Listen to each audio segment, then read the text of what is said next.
Message de Geneviève Darrieussecq, ministre déléguée auprès de la ministre des Armées, chargée de la mémoire et des anciens combattants.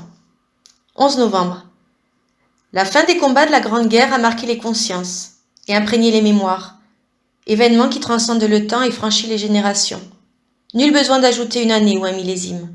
Ce jour et ce mois ont intégré depuis plus d'un siècle notre patrimoine commun. À la 11e heure du 11e jour du 11e mois, après 4 interminables années, le canon s'est tu. La fureur s'est calmée. Le dernier mort, le dernier tir, la dernière détonation. Depuis Compiègne, où l'armistice a été signé à l'aube, jusqu'au front, du premier des clairons à tous les clochers de France, de l'esplanade de chaque ville à la moindre place de village, une déferlante de soulagement, un soupir de délivrance ont traversé le pays de part en part.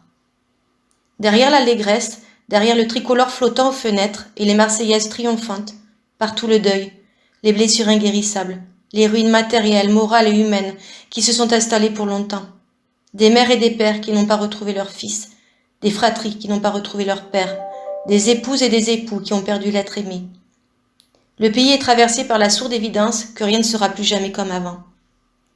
En ce jour, dans les nécropoles, devant les monuments aux morts, sur les places de toutes nos cités, toutes les générations rassemblées, nous nous souvenons de ceux qui se sont battus pour la France entre 1914 et 1918, de ceux tombés au champ d'honneur sur tous les fronts d'Orient et d'Occident.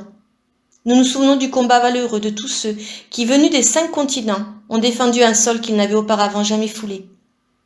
Les noms gravés sur nos monuments aux morts nous rappellent constamment les valeurs d'honneur, de courage, de dévouement et de bravoure. Ils nous rappellent la fraternité d'armes. La même fraternité unit toutes les filles et tous les fils de France qui œuvrent aujourd'hui à la défense de notre pays et qui mêlent leur inlassable combat pour la liberté. La même fraternité mémorielle qui, chaque 11 novembre, nous réunit pour honorer les combattants de tous les conflits, pour rendre hommage à ceux qui ont accompli leur devoir jusqu'au don suprême. La nation salue la mémoire des soldats morts pour la France en 2021.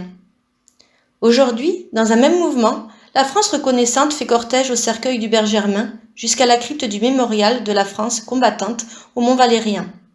Selon la volonté du général de Gaulle, l'ultime compagnon de la libération y reposera. Dernier dans la mort, parmi les premiers de 1940, Hubert Germain est le porte-étendard des 1038 illustres qui ont tant fait pour l'idéal de liberté et l'esprit français. La flamme des compagnons s'est éteinte, mais nous sommes les dépositaires de ces braises ardentes. Entretenons-les sans cesse, ravivons-les inlassablement, en honorant ceux qui donnent leur vie pour la France, ceux qui la servent avec dévouement et courage.